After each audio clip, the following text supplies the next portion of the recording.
She dey hide something, I swear. She no even allow breeze from her room touch us. No worry, we go catch her next time. Uzuoma. Ah, my friends. Wow. What a surprise. Nervous laugh. I was just about to go and visit someone. I'm actually in a hurry right now. She squeezed through the small opening, locked the door behind her, and stood outside, smiling awkwardly. Natasha. Ha! But we came to visit you now. We can just stay small and gist. Uzuoma panicking. No. I was just leaving, I swear. Let's meet tomorrow at the library, Abeg. Before they could argue, she quickly waved and walked off, fast, her heels clicking like panic drums. The girls stood confused and suspicious. Gift. She dey hide something, I swear. Chidinma. She no even allow breeze from her room touch us. Natasha. No worry, we go catch her next time. Meanwhile, Uzuoma didn't go anywhere. She sneaked into an uncompleted building nearby, crouched like a hiding cat, and peeped through a crack in the wall. She watched as her friends eventually left the compound, shaking their heads in confusion. When the coast was clear, she tiptoed back to her room, locked the door, and collapsed on her bed. Uzuoma. Chai. Thank God, See as my friends. For see say my room no clean. I for die of shame. I need to be on guard from now. No more surprise visits, Biko. She quickly grabbed her perfume bottle again and sprayed the air as if it could erase dirt. Days passed. Uzuoma thought she was safe. But one evening after class, her friends confronted her directly. Chidinma. Uzuoma, we've asked several times why no one let us come to your room. Uzuoma, stammering. You see, the thing is, my cousin from the village. She just came and... Gift. Which cousin again? You no even get cousin in Orca. Natasha. Talk true. Wettin you day hide? Uzuoma laughed nervously and tried to change the topic. Anyway, who's ready for Yolof rice? My treat. But they didn't say anything. They just smiled at each other, that knowing smile women share when they've caught a liar red-handed. Uzuoma didn't realize they were already planning her exposure day. The following weekend, the trio set out at 6:30 p.m. They knew exactly where she stayed now, and they were determined to visit by force. They arrived at her compound quietly, giggling like schoolchildren. Gift held a cooler of food for distraction. Natasha carried a reading lamp, and Chidinma had a broom hidden in her bag just in case. They knocked loudly. Inside, Uzuoma's eyes almost popped out of her skull. Uzuoma, oh my God, not again, why today of all days? She rushed around like a headless chicken, trying to cover mess with wrapper clothes under the bed, dirty plates under pillow, and one sock hanging on her mirror. She sprayed perfume like she was fighting a demon. When she opened the door, she looked too composed, too rehearsed, and that was suspicious enough. Gift. Uzuoma, we came to surprise you. Uzuoma, panicking. Ah, that's so sweet, but I was just about to go out. Natasha smiling mischievously. No worry, we go wait inside till you come back. Before she could reply, the three of them gently but firmly pushed the door open and entered. And there it was, the holy grail of dirt. The friends froze, their mouths dropped open in slow motion. The room looked like a bomb of laziness had exploded. Dirty clothes hung like flags of surrender. Plates and pots formed a city of grease. The air smelled like stew, perfume, and bad decisions. One slipper was floating in a bowl of forgotten water. A cockroach ran across the wall, waving at them like, "Welcome to our land." Gift's eyes bulged like light bulbs. Jesus, Uzuoma, you dey live for here? Natasha coughed from the aroma of old beans. This one no be room, This one an archaeological site. Chidinma just shook her head quietly, too shocked to speak. Uzuoma stood at the door, embarrassed and frozen, clutching her perfume bottle like a shield. Uzuoma, weak voice. I can explain. Gift. Explain what? You to do experiment for biology class. Natasha, even cockroach day pay rent here. They all burst into laughter. Uzuoma wanted to cry, but seeing her friends laughing made her laugh too. Instead of mocking her, they rolled up their sleeves. They opened windows, fetched water, wore nylon bags as gloves, and began Operation Deliverance. Gift washed plates and sang gospel songs. Natasha mopped the floor dramatically, saying, "By the power vested in me, I cast out all odour." Chidinma arranged the clothes neatly while teasing, "Uzuoma, if you no clean again, I go carry megaphone. Announce am for campus." By nightfall, the room looked new again, fresh, neat, and even habitable. Uzuoma hugged them all with tears in her eyes. "Thank you, Jer, my people, I swear. I go change." They laughed. Gift. "You better, because next time we go bring broom and camera."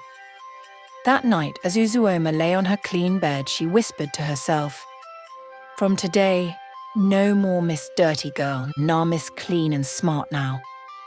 Then she smiled, switched off her lamp, and slept like a baby in a clean room for the first time in months. After her second semester exams, Uzuoma packed her small Ghana must-go bag and came back to Ebonyi for holiday.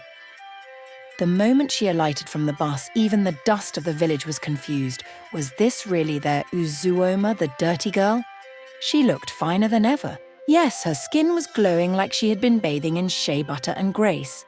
But there was something strange, something that made both her mother and sister Adanma look at her with suspicious village eyes. From the compound gate, Mama shouted joyfully, "My daughter! Uzuoma Nwam, welcome, oh." But as soon as Uzuoma dropped her bag and stepped into the house, Mama's eyes began to squint. She sniffed the air like a dog trying to confirm if something was missing. Wait, oh, Adama, do you perceive that smell?" Adama sniffed too, confused. "Mommy, which smell?" "Exactly, no smell. The house, no smell." Normally when this girl come back from school, Breeze go change direction from her bag alone. They both turned and looked at Uzuoma from head to toe. Adanma whispered suspiciously, "Mommy, she is sparkling too much. Even her nails are clean, no black thing inside." Mama folded her arms, narrowing her eyes like a detective in an African movie. "Who delivered my daughter? This one no be ordinary." They followed her as she walked into her old room. Adanma was ready broom in one hand, mop in the other because she knew what used to happen whenever her sister returned. Usually, the moment Uzuoma entered that room, it would turn from a bedroom into a refuse dump. Clothes everywhere, food crumbs like village sacrifice, ants doing family meeting on her table. But this time, shock! Her bed was spread, her clothes were neatly folded in her box, her shoes were arranged side by side like soldiers on parade. Even her towel was hung properly, not on the fan like before. Adama dropped the broom in confusion. "Mummy, I don't understand. This one shocked me. Is this really my sister's room?" Mama gasped dramatically. "Jazoo, somebody check if this girl has been swapped in school, because my Uzuoma that I know, her spirit and neatness, no day the same room." Uzuoma just laughed and posed proudly like a reformed celebrity. "Mummy Adama, you people should not be shocked now. I have changed." "Changed how?" They both chorused like a choir. Uzuoma smiled sheepishly and sat down, crossing her legs. "Mummy, it's my friends in school, Chidinma, Natasha and Gift. Those girls are my angels. They are the ones that helped me change." Mama leaned forward, eyes wide. "And they do deliverance for you?" "Something like that," Uzuoma giggled. "You know, when they discovered how dirty I was, I thought they would disgrace me in school. I was so scared that day when they entered my room by force. But Mummy, instead of mocking me, they cleaned with me, laughed with me, and even taught me how to keep my place neat. They told me, 'Uzuoma, if you ever go back to that your dirty ways, will expose you." She laughed, shaking her head. "Since that day, every time I call them, they'll ask, 'Uzuoma, hope you cleaned your house today? Or should we come and inspect?' And then we'll just laugh." Adanma was speechless. "So you mean you're now clean? Like, no more dirty plates under your bed?" Uzuoma raised her hand dramatically. "I, Uzuoma the former dirty girl, have repented." Mama clapped her hands together in disbelief. "God of cleanliness, I thank you. Wonders shall never end.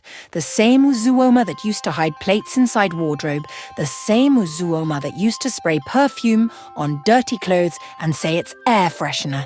Chineke, your power is mighty." The three of them burst into laughter, rolling on the bed. From that day, Mama would proudly tell visitors, "My daughter now washes her plates before Flygo even smell the soup. You won't believe it, she even swept the compound yesterday." And Adanma, the former family maid, finally rested. She would tease her sister. "So now you are Miss Clean? Make sure you don't relapse." "Oh, because if I see cockroach in your bag again, I will send your friends emergency message." Uzuoma just smiled with pride and replied, "Don't worry, dirtiness and I have finally divorced." That holiday became a festival of laughter in their house. Mama even nicknamed her Uzuoma the Clean Queen. But deep down, every time Uzuoma's friends called to check on her, she would salute them like a soldier and whisper, "Thank you, my saviors. Without Una, by now, my room for Don turned dustbin headquarters." After a glorious holiday filled with Mama's proud testimonies and Adanma's suspicious glances, the time finally came for Uzuoma to return to school. Mama packed her bag with everything a reformed girl needed: soap, detergent, mop broom, air freshener, even a pack of insecticide. "My daughter," Mama said while tying the bag, "you see all these things? They are not decorations. Use them. Don't let me hear that mosquito in your room is wearing face mask because of smell." Uzuoma laughed. "Mummy, don't worry. I'm a changed woman now. I will even teach others how to keep clean." Adanma just hissed and muttered under her breath, "Let's see how long it will last." When Uzuoma got to Alka and entered her lodge, her friends Chidinma, Natasha and Gift welcomed her with excitement. "Our reformed sister, Uzuoma the Clean Queen," they shouted, waving imaginary handkerchiefs. She smiled proudly, chest out like a Miss Nigeria contestant. "You people should not play with me. Oh, cleanliness is now my middle name." The girls laughed and helped her unpack. Her new motto that semester was, "Clean today, pass tomorrow." For the first 1 week, Uzuoma was unstoppable. She washed her clothes regularly, swept her room morning and evening, even sprayed air freshener like a professional. Her neighbours were shocked they could hardly recognise her. One even whispered, "Wait, oh, be this not the same Uzuoma that used to use perfume to fight odour?" Every evening, her room looked like a mini boutique: neat bed, folded clothes, and perfume floating in the air like angelic presents. When her friends visited, they almost cried.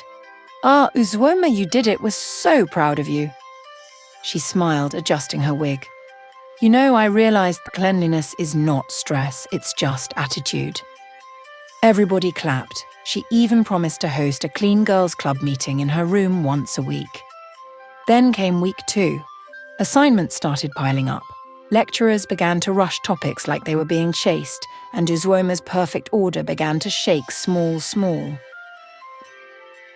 She told herself, "Let me just drop this plate. I'll wash it after reading." 1 plate became 2, 2 became 5. Then one morning she woke up and realised her table was now a small restaurant. "Still," she said confidently, "I will wash everything on Saturday. Saturday is my general cleaning day." Saturday came. She had a test. "No problem. I'll clean on Sunday," she said. Sunday came. She was tired. "Monday morning, sharp, she promised again. Before she knew it, Monday had turned to Friday, and the whole room had started singing a new kind of aroma, the type that makes even rats pack out. By the third week, Uzuoma's Clean Queen title had started fading like old paint. The pile of clothes had grown taller than her reading table. The once shining floor now had mysterious footprints. One night, while reading, she saw a cockroach walking majestically across her table, and instead of killing it, she said, you again? Just don't touch my book, I beg." That's when she knew she was in trouble. Washing her clothes became like writing "C." She would look at the mountain of laundry, sigh, and say, "Maybe I'll just buy new clothes. Life is too short for washing stress." But her money was finishing and the smell was growing stronger. The perfume was losing the battle. One afternoon, Natasha called her. "Uzuoma, we're coming over. Oh, let's read together." Uzuoma froze like a statue. No, I have small malaria." Chidinma laughed. "Malaria again? Is it contagious? We'll bring you medicine." Gift added, "We even bought suya for you. We're 5 minutes away." 5 minutes. That was the end. Uzuoma jumped up, started hiding plates under the bed, pushed dirty clothes into her wardrobe, sprayed half a bottle of air freshener, and even poured powder on her bedsheet to disguise stains. When the girls entered, the room looked halfway decent, except that the smell of air freshener and body spray mixed like perfumes wore. Natasha's nose twitched. What is that smell?" Uzuoma smiled nervously. "It's my new room fragrance. I call it Ocean Breeze Deluxe." They nodded slowly, pretending to believe her, but when Gift bent down to pick her bag, she accidentally kicked something, a plate of old noodles that had dried up and turned to sculpture. "Uzuoma," they all screamed. Uzuoma held her head dramatically. "Please don't tell my mother. I was planning to clean this weekend." Chidinma laughed until tears came out. This girl, you have relapsed completely." Natasha said, "You need another intervention. We must redeliver you again." The whole room burst into laughter. From that day, her friends didn't even bother to scold her anymore. They simply called her new name, Uzuoma the Clean Dirty Girl. Because no matter how many times she changed, one small laziness would always drag her back. Even though she wasn't perfect, Uzuoma tried, and that was what mattered. She learned that cleanliness wasn't just about washing plates, it was about discipline and consistency, and maybe a little fear of your friends exposing you. And every time she saw a dirty plate, she would whisper to herself, "If Natasha and Chidinma see this now, I'm finished." Then she'd laugh and pick up her sponge. "My people, make Una learn from Uzuoma O. No use perfume, cover dirty habit, because one day breeze go blow and everybody go perceive your true smell." You see this life in beauty without cleanliness, like jollof rice without salt. It looks fine, but in no sweet. No matter how busy you day, always make time to clean your environment, your body and your mind. If Uzuoma fit change from dirty girl to clean queen, then you too fit change your bad habit today, because cleanliness, no be stress na pride. Remember, na who clean, na him they truly shine. If you enjoyed this video, don't just stop here. Hit that notification bell so you never miss any of our new uploads. Thank you so much for watching. Your love and your support means the world to me. I truly appreciate every single one of you. Stay tuned, more exciting videos are coming your way. Much love always.